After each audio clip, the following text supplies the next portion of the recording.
Hi everyone, my name is Amy, and in this video, I'll show you how to add the Popper's Cookie Consent widget to your Elementor website.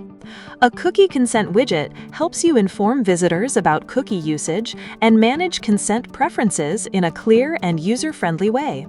So let's get started. First, go to your Popper dashboard, then click on Websites. After that, click on Add New Website and enter your Elementor website link. Once you've added the link, click on Add Website.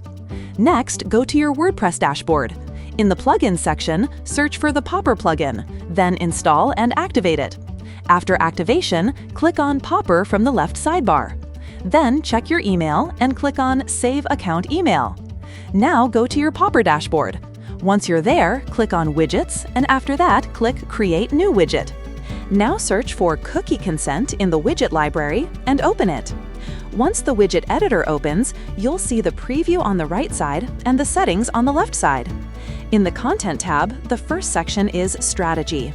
In Strategy, you'll find two options, one to just inform users and another to ask users for consent in a GDPR-compliant way. If the Ask Users option is selected, the Preference Center and Revisit icon will be available. In the Content section, you can edit the main message. You can also change or disable the cookie icon. There is also a Privacy Policy option, where you can choose to include or exclude the privacy policy link. In the Button Text section, you can change the button text and also adjust the vertical and horizontal padding. Next, go to the Style tab.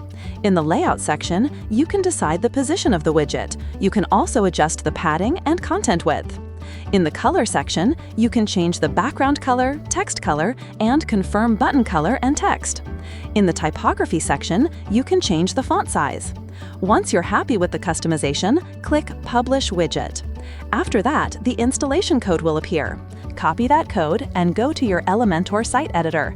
Now add an HTML block, paste the code inside it, and publish your site.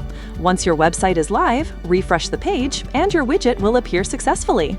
That's it for this video. I'll see you in the next one.